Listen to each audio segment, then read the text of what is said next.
Hi kids, welcome to The Joy of Art. I'm your host, Jim Pence, and we're doing a project based on the story of Jonah today. Now, Jonah is one of those stories almost everybody has heard about, even if they don't go to church. God called Jonah to go to the city of Nineveh, and Jonah didn't want to go there. And so he went down to a city called Joppa, hopped on a boat, and went to Tarshish. And if you look on a world map, Tarshish is 180 degrees in the opposite direction. So Jonah was running away from God.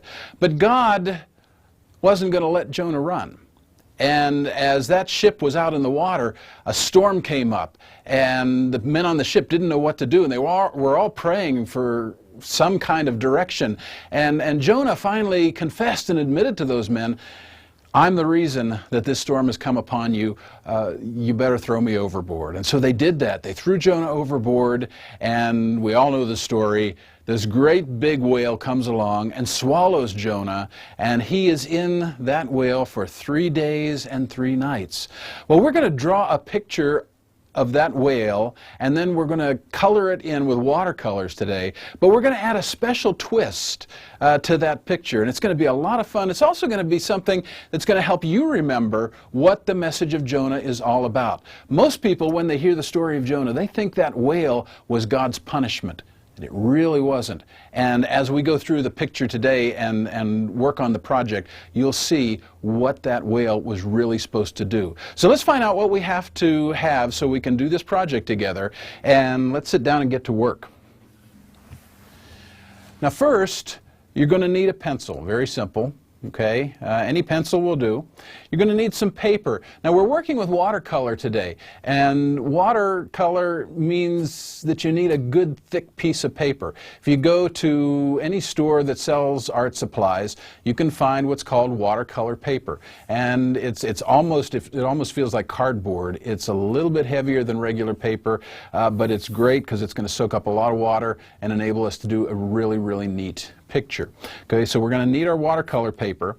You're also going to need something to put the water on. We'll put a lot of clear water on at first, and there are 2 ways to do this. You can get just a craft brush, which is just a little piece of foam on a stick, or you can find a wide brush like this. This is a 2-inch brush, and those are pretty cheap. You don't have to spend a lot of money getting those. We're also going to need another kind of brush, and that's what's called a flat brush. This is a number 14 flat. You can get that in an art supply store. But if you can't find that, these other brushes that you used here at the beginning will work just as well. We're going to need some permanent markers. Even though we're going to use watercolor, we're doing what's called mixed media. So we're using the water paints, but we're also going to use something that isn't going to smear when we put water on it. And so for that, we're using blue. Now you can use black, which is the color that most people have around the house, but blue is going to look a lot better. So if you can find that, great. Black will work, but blue will look a lot prettier. And I've got 2 kinds here. One is got a fine point, and the other is going to be a little bit more broad, and that's to make it go a little faster. The fine point ones work well, but they take a long time to cover a lot of area. We're going to need watercolors. Okay, this is one set of watercolors. It's got 16 colors in it, and the more colors you have to work with, the better. But we won't really need a whole lot of different colors for this particular drawing. So even if you don't have a 16 color, all we're going to use is a little bit of orange and a little bit of yellow. So if you've got just a regular set of watercolors around the house, that's all you're going to need. Now later on, we're going to need to do some stuff with black light, because that's going to help us put together a special message in this picture that you won't be able to see unless a black light is on. So we're going to need some Extreme Colors crayons. Now these crayons will glow under a black light. We're not going to use all of them. We're going to use pretty much just the orange and maybe the yellow one. But you need to get a set of those, and then you'll also need a black light, because if you don't have a black light, you won't be able to draw the black light picture, because you won't be able to see what you're drawing. And you also will need it to show your friends this special surprise that's inside that picture. So I'm going to go ahead and put these away for right now, and we'll come back and use those a little bit later. But for starters, we're almost ready. We need a lot of water. Okay, the reason you have a lot of water when you do watercolors is you don't want to mess up your painting with dirty water. So I always have 2 gallons of water. One is going to be clean water. I'm never going to put a dirty brush into it. The other is going to be my dirty water. That's where I'll clean my brushes out, and then we will be ready to go. But before we do the watercolors, we've got to get our picture on the paper. Now I'm going to work with a half a sheet of paper. Most of the time when you buy watercolor paper, it's in a size that is 9 inches by 12 inches, which for the picture that we're going to do with the markers, that's a little bit big. Now you can do it full size if you want to, but sometimes it's easier to work with if you have a smaller piece. So all I'm doing right now is just folding this in half a few times, and that's going to give me a nice crease in the paper. You can also do this with scissors if you want to. But once I've folded it a few times, it's pretty brittle. And then I'm going to just set the paper down. I'm going to come up here to one end and just tear a little bit. And then I'm going to hold with my right hand and just pull. Now I'm doing that because I'm left-handed. If you're right-handed, you're going to do that backwards from the way I do it. Now I've got a half sheet, and that's what we're going to work with. I'm going to put this other sheet away for now. And I'm going to take my pencil and we're going to draw a whale. Now, the whale is easy to draw, but you may want to practice a few times before you actually do the one on your watercolor paper. Sometimes it takes a few tries before you get it right. You know, when artists do pictures, a lot of times they will do what are called studies, which means they will draw whatever it is they want their final painting to be of, and they may draw 5, 6, 7, 8 different versions of it until they're happy with it. And that's so you don't waste a lot of extra supplies and a lot of extra paint getting it the way you want to. So you may want to just take some copy paper and practice drawing a whale for a little while, and then once you're happy with it, then you can come back and do it on your watercolor paper. Now, to draw a whale is really pretty simple. We're not going to try to be exact like I'm drawing a photograph of a whale. This is going to be a very simple whale, and the way to start out doing it, I'm going to press very hard as I draw here. You may want to be a little softer, but so the camera can see it, I want you to watch me draw this whale. It's very simple. I'm going to just start over here, and I'm going to draw almost just like a partial circle. Okay, then I'm going to come down. Once I've come this far around, I'm going to bring that up like that. Okay, all right, then I'm going to draw a curve on that and kind of a swoop. I'm going to draw another little swoop, and I'm going to come back down, and I've almost got a tail. I'm going to draw another curvy line. I'm going to bring it all the way around, just like that. And then I'm going to draw the whale's mouth. I'm going to put a little bit of a curve on it there so the whale looks kind of happy. I'm going to give him an eye right there. All right, so that's all you have to do. Very simple to draw that whale, but again, you may want to practice it a few times so that you get it the way you want to before you do it on your watercolor paper. Now, once you're happy with your whale and you have it on your watercolor paper, you're going to move on to step 2. And step 2 is where we're going to take our fine permanent marker and we're going to go over the outline of the whale. Okay? So very simply, going to go right on there, and I'm just going to trace right over the outline of the whale. Do this kind of slow, because once this permanent marker is on the paper, it's not going to erase. So you want to take your time with it. Don't be in a big hurry.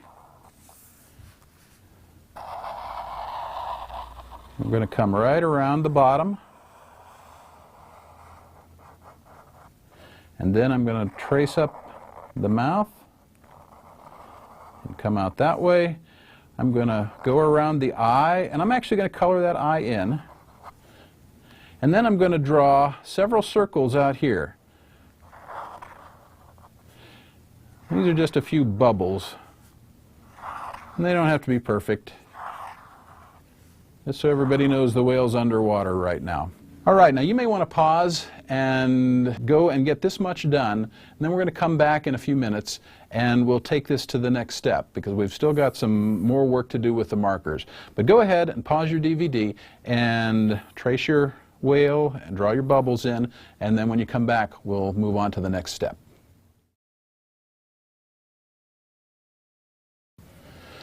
All right. I hope you've gotten your whale to this point.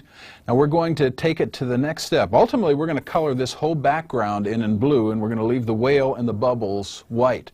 But there's a way to do it so that you don't end up making a mistake and drawing inside your whale. So what you're going to do is we're going to start and begin to work from the outside line of the whale.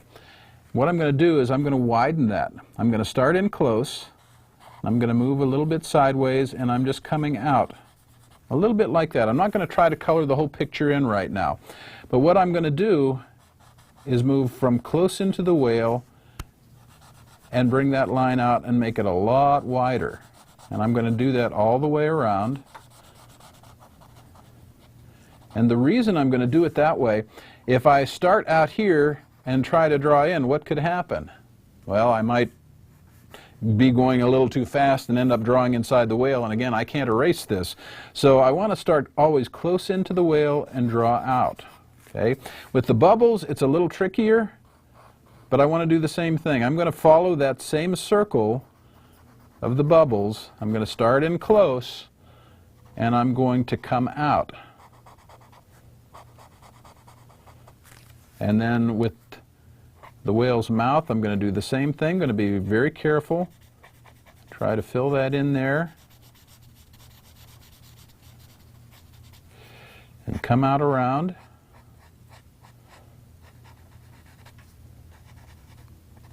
All right, you want to do that with the entire whale. You're going to go all the way around, make that line thicker. Be careful not to draw inside the whale. And we're going to make the color around the circles thicker.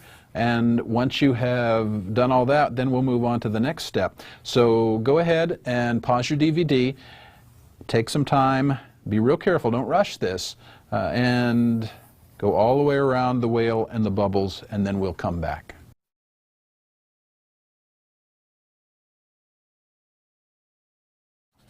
All right, now once we have gone all the way around, we're going to go ahead and fill in the rest of the paper with blue, still leaving the whale and the bubbles white. But it takes a long time to do that with a fine point marker. So now we're going to go to our chisel point, and that's going to make things go just a lot faster. So what we're going to do is stay in the same way that we've been doing. Okay, I'm not going to just go out here and start coloring wildly. I'm going to follow the contour, and I'm going to keep building out from close to the whale, okay, because I want to be sure and stay away from the inside of the whale so I don't end up making a mark that I can't take out. And I'm just going to color all the way out to the edge of the paper. And that's going to take a few minutes. But you want to make sure that you get all of the white spots.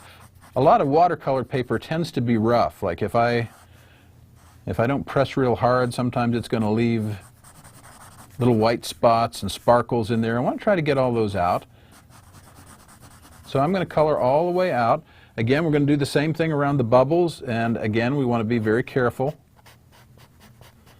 that we don't color over the bubbles. Come down here and just keep coming out. So you're going to want to do that now. Okay, if you have a chisel marker, start using that. If you only have the sharp point marker, then go ahead and use it. It'll take a little longer, but it'll still do the same thing. So when you are ready, go ahead and pause your DVD and then color all of the white in, leaving only the whale and the bubbles white. Okay, and when you finish that, we'll move on to the next step.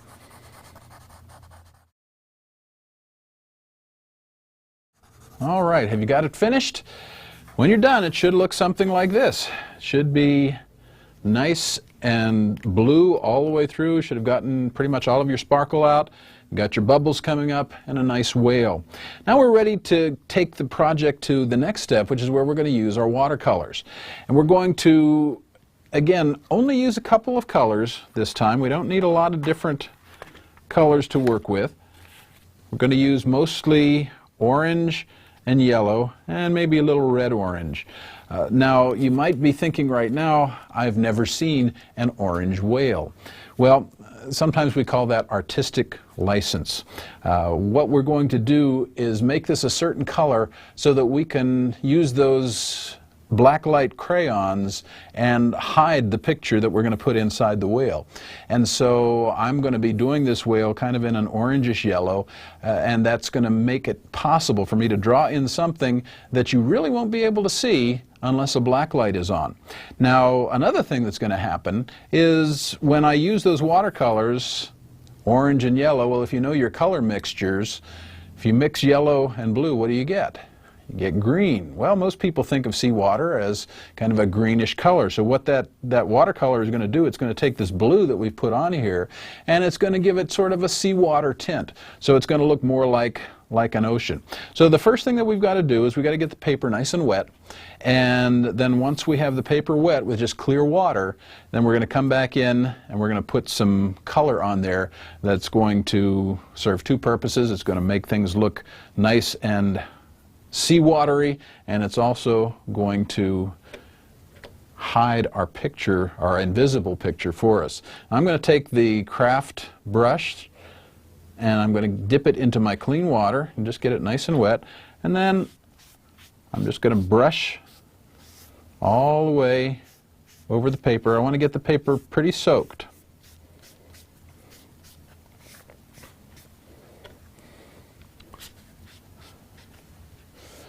Make sure that it's wet. Sometimes it takes a few times. The water or the paper will soak up a lot of that water, so we want to get it good and wet. Be sure that you're working on a surface that isn't going to get messed up by the markers or by the watercolor.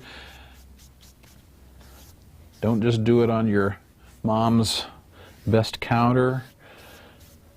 All right, we've got it nice and wet here. All right, now I'm going to go in, I'm going to take my flat brush, still going to go into the clean water, and I'm going to come over here and I'm going to get into my orange paint, and it may take a little bit extra water to get that paint moving. And then once I've got that, I'm going to just start brushing it right on, both over the water and over the whale. Okay, I want it nice and thick and orange. And we'll come back in, pull in a little bit of red, orange, and yellow here in a minute. I want to get it all over the whale for starters. And I'm going to color over the bubbles too.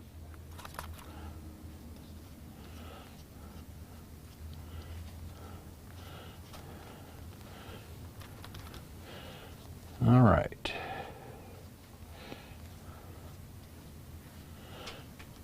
And I'm going to clean my brush out real quick. I'm going to tap it out. I'm going to come into the yellow. And a little bit more yellow.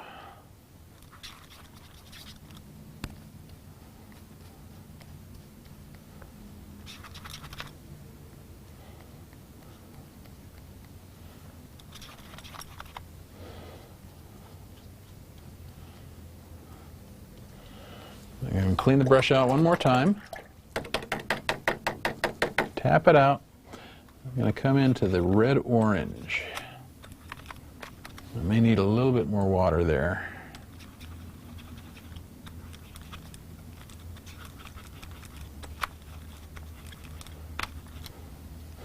There we go. We're going to pull some of that red-orange in there as well. Again, I'm going to try to cover all the way across the paper.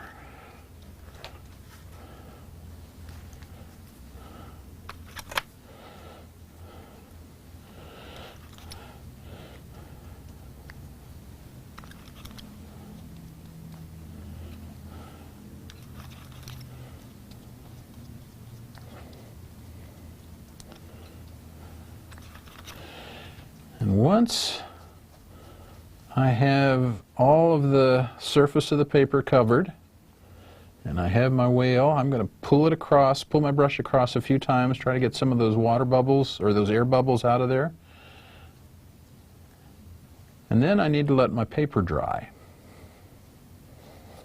And once I do that, I'm going to come back and put a little bit more color on. So pause your DVD, and you can let your paper dry two ways. You can use a hair dryer, or you can just let it sit until it dries out on its own.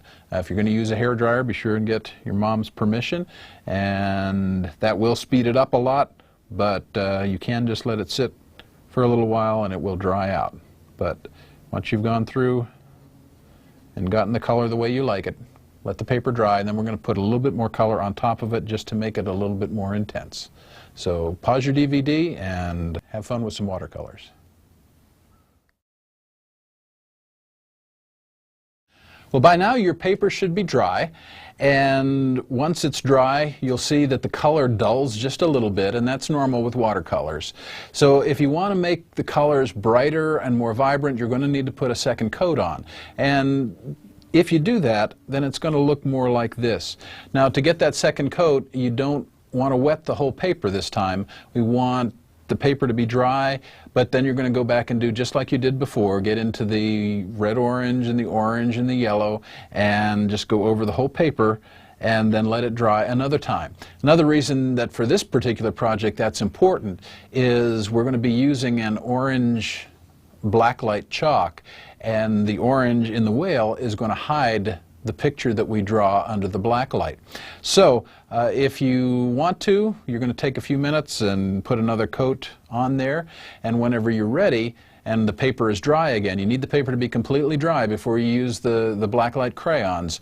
Once your paper is dry, then it's time to do what I call the most important and the most exciting part, and that's the invisible picture. So let's take our picture over and put it up so that we can see what we're doing under a black light. Now, for this part of the project, we need some special supplies. These are called extreme color crayons. They're crayons, but they glow under a black light. You can buy them at craft stores, art supply stores, or even from our website, seethelightshine.com. And you'll also need a black light if you want to see this picture really come to life.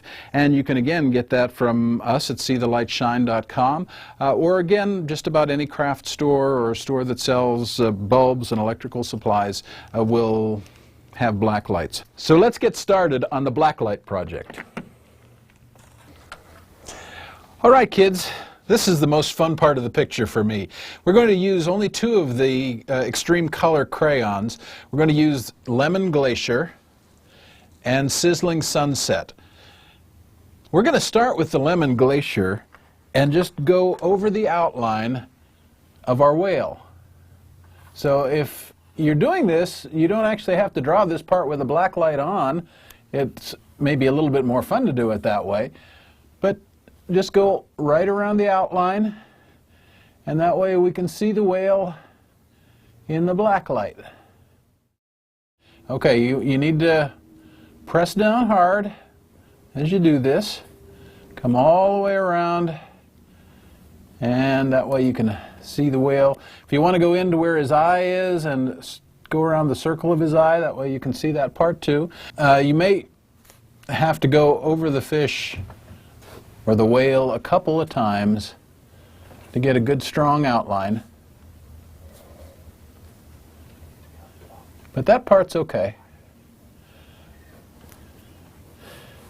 I want to get a nice strong picture. Do the same thing with the bubbles. Just go around each one of them, pressing hard. And that's pretty much all you need to do right now with the Lemon Glacier. So go ahead and get your Sizzling Sunset. And this is where we're going to draw the part inside the whale. Now, what would you expect that we would normally draw? Well, most people would say, well, you probably draw a stick figure of Jonah. Well, whenever I do blacklight pictures especially when I'm working in chalk rather than crayon. But when I do big pictures with black light in them, I always like to surprise people and put up something that they didn't expect. Well, a picture like this, everybody would expect Jonah, but I'm going to put something different in there. I'm going to go ahead. I'm going to draw, first of all, just a little line here that is going to look kind of like a rocky hill. And then I'm going to draw a cross right here in the middle. Now, why would I draw a cross inside the whale? In fact, I'm going to put 3 crosses, because when Jesus was crucified, there were 3 crosses on that hill. And people say, well, what does that have to do with the story of Jonah? Well, very simply, when people think of the story of Jonah, they think of the whale as a punishment that God sent to Jonah for running away. And that's not true. The whale was not a punishment. The whale was what saved Jonah. Because if they had thrown Jonah out of that boat and there had been no whale there to take him, what would have happened to Jonah? He'd have drowned. But because God provided that whale to swallow Jonah, Jonah lived. Now I'm going to go back to my other color, my lemon glacier, and I'm going to draw in just some lines that could be little weeds, seaweed, whatever you want. I'm going to put them around the whale. You know, in the 2nd chapter of the book of Jonah, Jonah prays a prayer, and the last verse of that prayer is, salvation comes from the Lord. And that's what Jonah was thankful for. He was thankful that God sent him that whale, because if he hadn't, Jonah would have died out there in the sea. And so that whale is a reminder to you and me that God sent us a Savior as well. But our Savior wasn't a whale. Our Savior is Jesus, who died on that cross and rose the 3rd day. So as you think of the story of Jonah and the whale, remember Jesus, our Savior, who died for us, who became for us salvation. Remember what Jonah said at the end of his prayer, salvation is of the Lord. And He's the one that will save you and me through His Son Jesus. Thanks for being with me on The Joy of Art today. I hope you've had fun with this project. It's one that you can share with all your friends, and a special way that you can tell them about the Lord Jesus Christ. I'm Jim Pence, and I'll be looking forward to being with you again on The Joy of Art.